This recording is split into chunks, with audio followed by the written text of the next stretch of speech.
This is Stay Low. Actually, I want to continue with part two of why women, or part three of why Black women are single. These women that are in 15 to 20%. And I was leaving off with saying I was talking about the bowling ball and how we have there's potential energy when we meet. There's that energy from that night. He's attractive. We smiled a lot. We had a really good vibe. Our conversation was so good that we weren't even concerned about anybody else. Or if you're talking to an extroverted girl, she seemed real nice. She held herself very well. She was classy. I don't know a lot about her. I want to get to know her. Okay, so you're active and you're reactive girl in this 15 to 20%. That's who you met that night. Okay, so we actually met, which is maybe 80% of the problem because we're not meeting. Okay, but I talked about I also talked about us being plants, and we're not all the way to our potential as far as our growth. We have everything we need, but we're not ready. So I said that Black women in this group, we instantly we start to weed out when we see signs of something that is not going in the direction that we are. One is just texting, and that's your way of formally communicating with me. Okay. And I said that that was a big one because I understand that we're in a day and age. I'm talking about 23 to 27-year-olds. I'm not talking about 16-year-olds. Okay.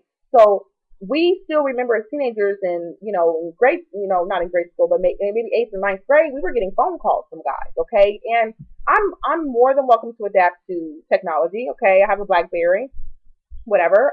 But I feel like I said, I told you this guys before. We want a man to be a man, and a man doesn't take the easy way. My dad didn't say, okay, you know what, we're just gonna when I was younger, okay, we're just gonna trash needs to be taken out. You know what? I'll just sit it outside the door. I'll just put it there. No, he got up, he made the effort, he took the trash out every time it filled up, and he took it out. He put that effort in because that's his role. We just want a Black man to take that effort. I mean, I know you're scared. I know you don't know that if we're busy or not. I know you don't know if we're all the way interested.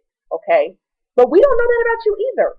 So if we give you our number, like I said, and we're smiling and we're giving you eye contact, and the conversation is about something substantive or just about us, introductory, and we're in a good environment, you are halfway there when it comes 100% there when it comes to potential. Well, I won't say 100% because who knows if we're crazy or whatever. But you're making a good impression. So follow up. Number one, meet us, okay, and we'll talk about how to initially introduce us because I wish that these Black guys would do this. I wish these 15 to 20% of Black guys would make. I've been searching for videos that tell us how can we meet instead of what we do wrong. How can we meet? What do you like us to do? I've heard some guys say just approach it. Okay, how? All right, okay, because there's intimidation. We're people. We do have some insecurities. All right. So once you approach us, follow up. Don't follow up through text. What you can do, you can give us a call. This is what I would like. Okay. I represent women. I think all 15 to 20% of women would like this. Hey, call us. Or you can let us know, hey, I'm going to, give you a call tomorrow. If you don't want to, that's fine. That might be doing too much. But call us and say, hey, first of all, rule of thumb, don't call us late. That makes us think that you're on something. Now you could say, hey, I was busy, you guys are being picky. But I'm just telling you what our standards are. You're not see what you invest in and what you do is what you're gonna get back. So if you're talking to a woman and you call her at 10 o'clock at night and she's fine with that and you're chatting and you might be dealing with the stereotypical Black woman at the end of the day. You might be dealing with someone that has low self-esteem or insecure, and they're going to turn into this person that you're like, oh wow, now I'm going to write a video about these Black women. Okay, so if you are more picky at the beginning and you decide to call me at a respectable time, you might just find me. Okay, so that's what you have to do. Call me at a respectable time. Let's call at each other at a respectable time. I'm never going to call you at 11 o'clock, and if I do, it's probably an accident. And I'm going to actually send you a text the next day and say, hey, I did not mean to. I apologize. I didn't mean to be rude. I've done that before. I called a guy at 1 o'clock in the morning. My phone did. Okay. But call me at a reasonable time, maybe 8 o'clock at night. I'm sorry. Definitely as far as the first night, I said call the next day or the day after. Definitely. Don't play the 3-day rule and listen to your guys and she's not going to want you because those are the women that are playing games. Those are the women that aren't ready, the ones that you got to wait and call. They're not.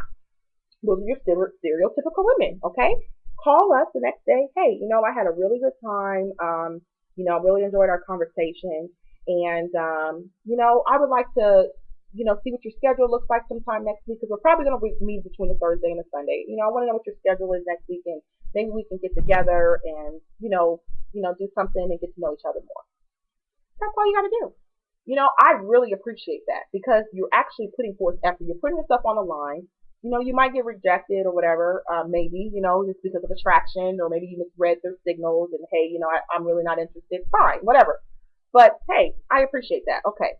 Now you're getting the ball rolling. I like that. And I also like that you're respectful of my time because you're asking what I'm doing next week. Now, this is the difference between a stereotypical black woman, ghetto or professional, or mixed up, and us. Okay? When you set the date, your professional stereotypical black woman is going to want everything, right? Even your ghetto one, okay? And then maybe the ghetto one wants you to, your first date is smoking weed. I don't know. But we don't really care what we do, honestly. I want a man to be a man. So sometimes, and also we are respectful of your time and your money.